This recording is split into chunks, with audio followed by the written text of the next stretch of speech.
श्री स्वामी समर्थ. जय जय स्वामी समर्थ. नमस्कार स्वामी भक्तांनो, तुम्हा सर्वांचे मनापासून स्वागत आहे आपल्या स्वामी कन्या पौर्णिमा या चॅनेलमध्ये. आणि त्याचबरोबर आपल्या या चॅनेलला तुमच्या मिळत असलेल्या प्रेमाबद्दल आणि विश्वासाबद्दल तुम्हा सर्वांचे मनापासून खूप खूप आभार. असेच तुमचे प्रेम आणि आशीर्वाद नेहमी मिळत राहो आणि त्याचबरोबर तुमच्या सर्वांच्या आयुष्यात सुख समृद्धी लवकरच येवो, तुमची सर्व स्वप्ने लवकरच पूर्ण हो, हीच स्वामीचरणी प्रार्थना करते. चला तर मग पाहूया स्वामींचा आजचा संदेश. बाळांनो, किती हा नेहमी सतत तुम्ही विचार करत राहता. सर्वांचा एवढा विचार करून तुमची मानसिक स्थिती तुम्ही खराब करून घेत असता. तुम्ही ज्या लोकांचा सतत एवढा विचार करत असता त्या लोकांच्या आयुष्यात खरेच तुम्ही देखील तितकेच महत्त्वाचे आहात का, जेवढे ते लोक तुमच्या जीवनात महत्त्वाचे आहेत? बाळांनो, ज्या वेळेस तुम्ही एकटे बसलेला असाल तेव्हा तुमचे डोळे मिटून शांतपणे स्वतःला फक्त एवढा प्रश्न विचारा की ज्या वेळेस तुम्ही नसाल तेव्हा तुमच्या नसण्याने कोणाच्या जीवनात खूप मोठा फरक पडणार आहे. तेव्हा तुम्हाला त्याचे उत्तर मिळेल. ज्या तुमच्या व्यक्ती खरेच तुमच्यासाठी जगतात, तुमच्यावर मनापासून प्रेम करतात, त्या व्यक्ती तुमच्या डोळ्यासमोर येतील. तेव्हा तुम्ही समजून जावा की ह्याच व्यक्ती फक्त माझ्या आहेत, ज्यांच्यासाठी मला जगायचे आहे.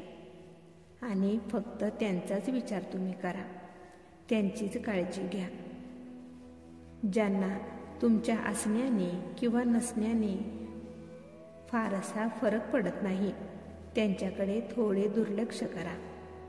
बाळांनो, तुम्ही जे तुमच्यासाठी जगतात, तुमच्यावर जे मनापासून प्रेम करतात, त्यांच्याकडे दुर्लक्ष करून खोट्या फसव्या प्रेमाच्या मायेच्या मागेच तुम्ही धावता. आणि तुमचे खरे प्रेम फक्त तुमची वाट पाहत राहते. आणि जे लोक स्वार्थी आहेत, तुमचा फक्त कामापुरताच वापर करून घेतात, तुम्हाला नेहमी दोष देतात, तुम्हाला खोटे ठरवतात, तुमच्याविषयी षडयंत्र रचतात, ते लोक तुमचे नाहीत. मग ते तुमच्या अगदी जवळच्या नात्यातले का असेना, ते एक तुमचे छुपे शत्रू असतात, हे लक्षात ठेवा.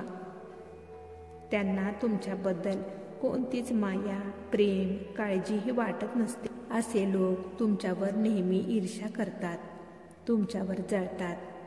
तुमचे चांगले झाले तर त्यांना ते बघवत नाही, आणि तुमचे जर वाईट झाले तर त्यातही तुमचाच दोष आहे, तुमचीच चूक आहे असे म्हणून तुम्हाला दुःखी करतात. आणि ते मात्र तुम्हाला दुःखात बघून स्वतः खुश होतात. त्यामुळे बाळा, अशी माणसे कितीही तुमच्या अगदी जवळची का असेना, त्यांचा विचार करून स्वतःला त्रास करून घेऊ नकोस. असे लोक एका सापाप्रमाणे असतात. सापाला तुम्ही कितीही दूध पाजले तरी ते दंश करणे कधीही सोडत नाही, हे लक्षात ठेवा.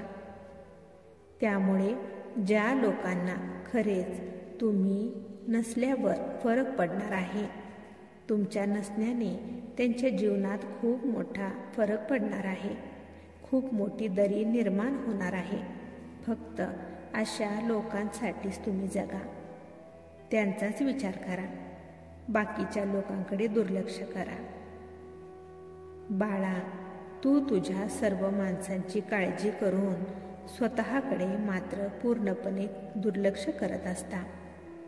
पण ज्यांची तुम्ही इतकी काळजी करता त्यांना तुमच्या काळजीची कोणतीही पर्वा नाही, तुमची किंमत त्यांना अजिबात नाही. त्यामुळे बाळांनो, जिथे तुमची किंमत नाही तिथे कधीच उपलब्ध राहू नका. असे केल्याने तुम्ही स्वतःच तुमच्या स्वतःचा अपमान करून घेत असता, हे लक्षात ठेवा. स्वतःच्या वेळेला, स्वतःच्या काळजीला स्वतःच महत्त्व द्या.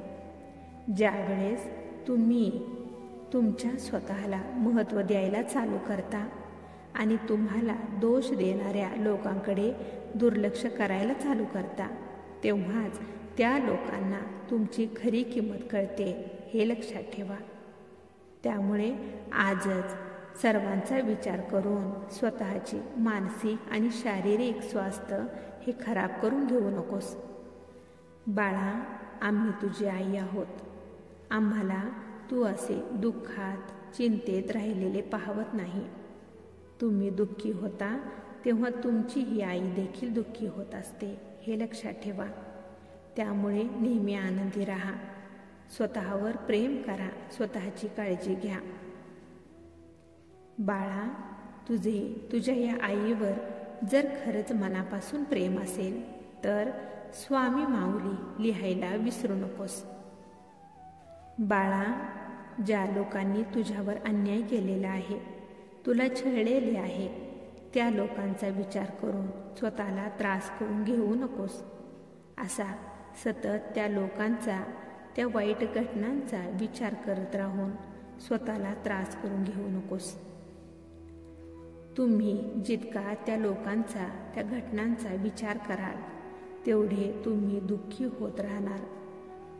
बाळा, तुला जर तुझ्या या होणाऱ्या त्रासातून बाहेर पडायचे असेल तर ज्या लोकांनी तुला त्रास दिलेला आहे त्या लोकांना मोठ्या मनाने तू माफ कर आणि त्या लोकांपासून तुम्ही कायमचे मनाने, शरीराने तुम्ही दूर व्हा.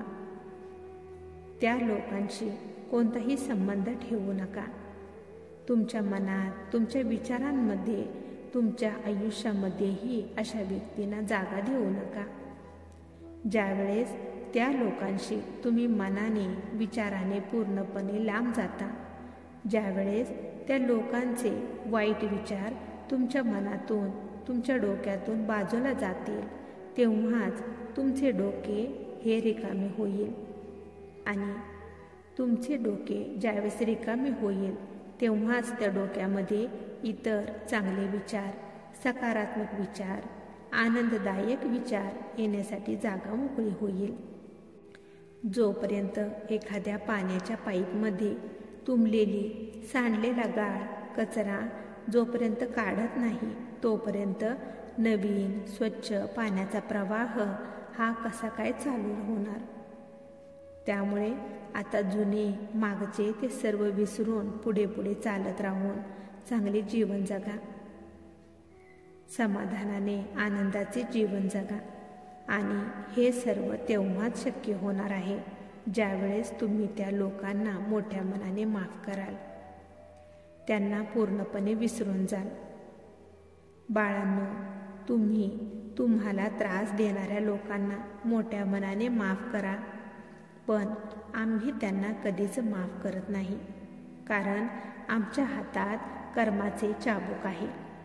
जो वाईट कर्म करतो त्याला चाबुकाचे फटके मिळाल्याशिवाय राहत नाही. तुझ्यावर अन्याय करणाऱ्यांना आम्ही कधीच माफ करणार नाही. त्यांच्या वाईट कर्माची शिक्षा आम्ही त्यांना देणारच. त्यामुळे तू काळजी करू नकोस. त्या लोकांना त्यांच्या हालवर, त्यांच्या कर्मावर सोडून दे. त्यांची काळजी करू नकोस. तू मात्र त्यांच्यापासून पूर्णपणे लांब राहून आनंदाने, सन्मानाने तुझे जीवन जग. भिवू नकोस. आमचे आशीर्वाद नेहमी तुझ्या पाठीशी आहेत. काळजी करू नकोस. सगळे आता तुझ्या आयुष्यात चांगलेच होणार आहे. तू निश्चिंत राहा. बाळा, तुझा आमच्यावर जर खरंच विश्वास असेल तर श्री स्वामी समर्थ लिहायला विसरू नकोस. तुझे कल्याण होईल. स्वामी भक्तांनो, तुम्हाला जर आजचा हा संदेश आवडला असेल तर या संदेशाला लाईक करून कमेंट करायला विसरू नका. तसेच हा संदेश शेअर करायला देखील विसरू नका, कारण तुमच्या एका शेअरमुळे कोणाच्या तरी आयुष्यात थोडी जरी आनंदाची उमेद निर्माण झाली तर याच्या आशीर्वादाचे फळ तुम्हाला नक्कीच मिळेल. त्यामुळे असेच स्वामींचे संदेश दररोज ऐकण्यासाठी स्वामी कन्या पौर्णिमा या चॅनेलला नक्की सबस्क्राईब करा आणि बेल आयकॉन दाबा. त्यामुळे नवीन व्हिडिओचे नोटिफिकेशन लवकरात लवकर तुमच्यापर्यंत पोहोचेल. चला तर मग सर्वांनी आनंदी राहा. आपली आणि इतरांचीही काळजी घ्या. श्री स्वामी समर्थ. जय जय स्वामी समर्थ.